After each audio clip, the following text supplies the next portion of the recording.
10시간 동안의 경찰 조사를 마치고요. 이재명 경기지사 지금 경주에 가 있는데요. 이 경찰서로 나오면서 취재진 앞에 했던 이야기부터 먼저 보시도록 하겠습니다. 함께 보시죠. 고발 사건이 15건이라고 하는데 실제 내용이 있는 것은 6건입니다. 거의 다 객관적으로 사실이 아니기 때문에 조사는 아주 간단하게 끝났고 이제는 이 일은 그만 좀 남겨두고 경찰의 판단 또 검찰의 판단에 남겨두고 도정에 집중하고 싶습니다. 2012년 당시에 형님께서 과연 정신질환으로 타인을 해할 위험이 있다고 의심할 사유가 있었느냐라는 게 논쟁거리였습니다.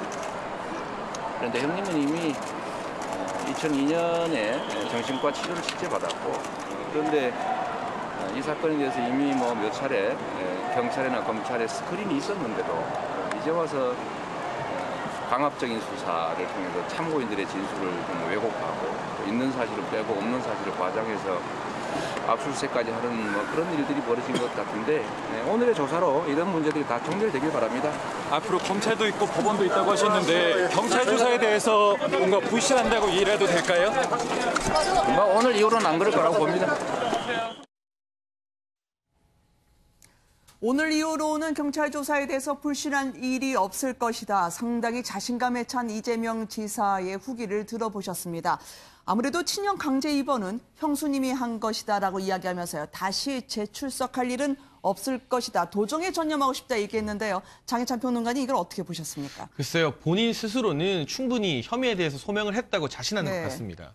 그리고 경찰 조사에 대한 불신도 오늘 이후로는 그럴 일이 없을 것 같다고 했지만요. 사실 경찰이 현직 광역단체장의 신체를 압수수색했고 자택과 성남시청을 압수수색했습니다. 경찰 입장에서도 저는 물러설 수 없는 배수의 진을 치고 지금 이재명 지사를 조사하고 있는 게 아닌가 싶은데 우리가 많은 관심을 가졌던 김부선 씨와 관련된 스캔들보다는 이날 조사에서는 이 형님의 강제 입원 부분이 가장 핵심되는 포인트였습니다. 그리고 나머지 혐의에 대해서는 이재명 지사가 진술서를 준비해 와서 답변을 대체했습니다만 이 강제 입원 논란에서는 본인이 직접 구술을 하면서 장시간 어떤 경찰의 조사에 응했던 것으로 알려지고 있습니다. 그리고 이 부분은 행정명령과 관련된 부분이기 때문에 근거가 될 수 있는 구체적인 지시 내역이 고스란히 남아 있습니다. 따라서 경찰이 아무런 근거 없이 지금 조사를 하고 있는 부분은 아니라는 말씀이죠. 그래서 압수수색까지 한마당에 저는 재수사를 요청하진 않아도 거의 무조건 검찰에 이 사건을 이제 송치할 것이다. 그리고 이 키가 검찰로 넘어가게 되면 검찰 입장에서도 지금 경찰이 한 것 이상으로 오히려 더 촘촘하게 이 부분은 수사를 할 수밖에 없을 것으로 보여지고요. 지금 이재명 지사 같은 경우는 도정에 이제는 집중하고 싶다고 말을 했지만 이 사건이 검찰로 넘어가게 됐을 때 경찰이 아닌 검찰에서 다시 한번 또 이재명 지사를 소환하게 될 가능성 저는 상당히 높다고 보여지기 때문에 당분간 계속해서 이 포토라인에 서는 일이 앞으로도 여러 번 더 있을 것으로 예상이 됩니다. 네, 포토라인에 선 이재명 지사를 보면은요.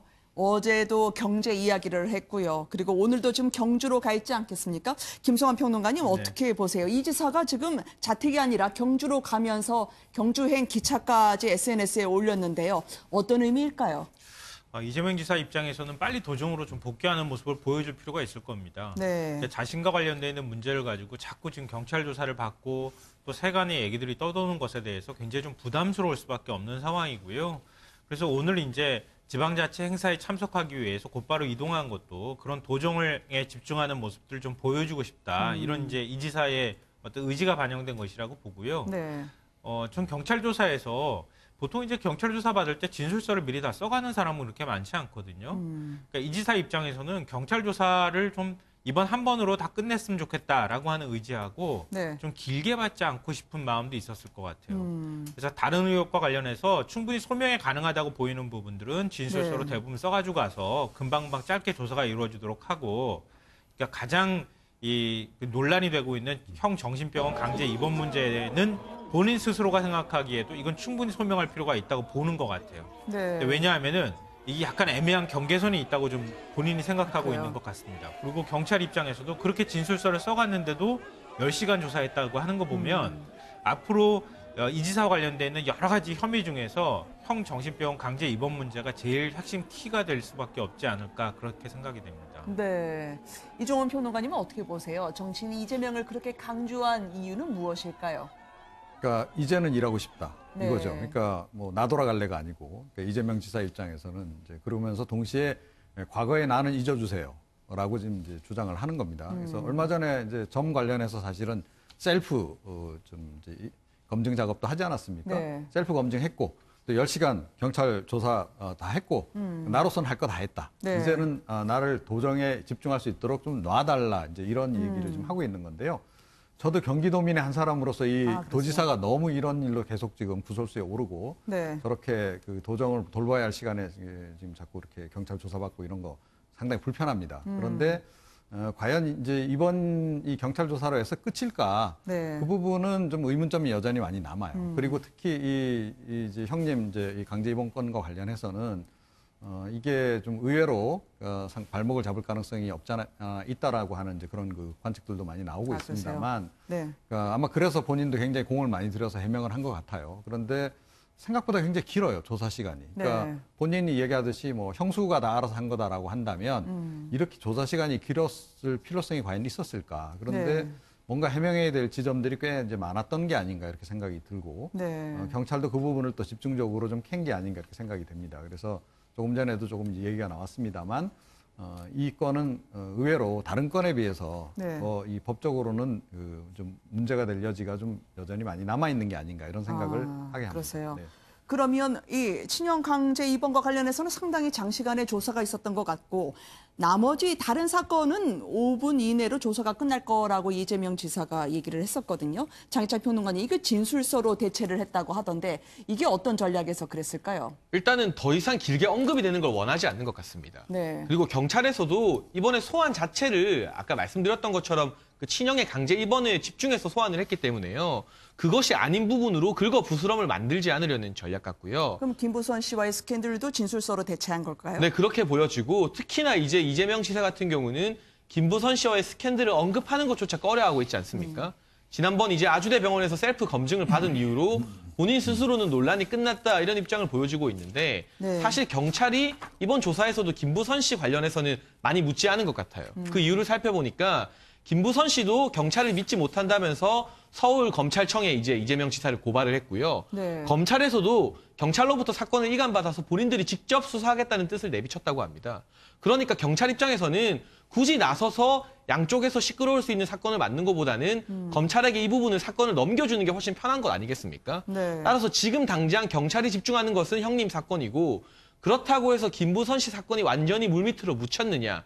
그 공은 이제 검찰로 넘어갔다 이렇게 보여집니다. 그래서 네. 앞으로 이재명 지사 같은 경우는 본인은 정말 이번 경찰 조사를 끝으로 도정에 집중하고자 경주로 바로 가고 뭐 기자들 앞에서도 사건보다는 경제에 관련된 이야기 많이 했잖아요. 그렇죠. 하지만 아쉽게도 저도 경기도민의 한 사람으로서 아쉽게도 이 검찰에서 계속해서 포토라인에 서고 이런 사건에 대해서 해명해야 될 그런 일들이 많이 남을 것 같습니다. 네. 김부선 씨는 어떤 입장을 표명했을까요? 이 강용석 변호사가 구속이 됐는데도 그와 끝까지 가겠다라는 입장을 밝혔습니다. 이른바 옥중 변호라는 걸 받기로 한 건데요. 이런 자신감, 이런 이슈 파이팅, 강 변호사만한 사람 없다고 본 걸까요? 화면으로 보시고 오겠습니다. 연락도 됐고요. 경기도지사하고 관련하고 있는 모든 사건을 제가 전부 수임해서 진행하기로 했고 계약도 다 마쳤습니다. 김부선 씨는 이재명에 대해서 공직선거법 위반, 정보통신망법 위반, 명예훼손, 무고 등으로 고소장을 서울에 소재한 검찰청에 다음 주 중으로 제출할 예정입니다. 그래서 이재명 도지사 영향력이 덜 미치는 서울에서 고소인으로서 당당히 조사에 응하고 이재명에 대해서 법의 심판을 받게 할 것입니다. 의사들의 그 도움을 받아서 네. 점이 없다 이렇게 또 네. 셀프 생쇼를 하셨는데요. 네, 그렇게 혼자서 네. 셀프로 하셔도 네. 그 검찰이나 경찰에서 네. 그걸 과연 증거로 인정해 줄까요? 네. 그 만나는 과정에서 온갖 얘기들이 다 있고 온갖 장소가 다 있습니다. 그 대표적인 장소 중에 하나가 국가인권위원회 1층 주차장입니다. 옥중에 있는 강용석 변호사의 입장은 전해지지 않고 있습니다만 김성환 평론가님, 일단 김부선 씨가 왜 이런 선택을 했을까요? 글쎄요. 그 강훈석 변호사가 일단 계약을 맺었다고 하니까요. 그 네. 계약서에 어떤 내용이 들어있는지는 뭐 공개가 안 돼서 정확한 내용은 알 수는 없습니다. 그런데 김무선 씨 입장으로 보면은 현재 다른 변호사를 구하기가 제가 볼 때는 좀 쉽지는 않을 것 같습니다. 왜냐하면 그 이전에도 변호사를 구하는데 굉장히 애를 먹었거든요. 네. 그리고 강윤석 변호사가 이제 그 선임이 되고 난 다음에 그 다음에 이제 결국 이런 일이 터져서 다른 변호사들이 변호를 하겠다고 맡을 만한 사람이 그렇게 많지는 않을 것 같다. 그렇게 생각이 되고요. 네. 또 강윤석 변호사 입장으로서도 사실은 이제 그 뭐 이 건하고 김무선 씨 문제하고 상관없이 사문서 위조로 지금 구속이 된 상태잖아요. 그렇죠. 근데 사문서 위조로 구속된 부분에 대해서 본인은 또 굉장히 억울하다고 생각을 하고 있기 때문에 이런 부분에서 자신의 어떤 스피커 역할을 김무선 씨가 또 대신해주는 역할이 또 있을 수도 있거든요. 그러면 강 변호사도 제가 계속 변호해드리겠습니다. 그렇게 입장을 그렇죠. 전했을까요? 그렇게 얘기해야지 지금 변호가 되는 거고요. 네. 뭐 옥중에서 변호하는 게 과연 가능하냐 이렇게 말씀하실 수도 있을 것 같은데 제가 변호사들한테 물어보니까 불가능하다고는 하지는 않습니다.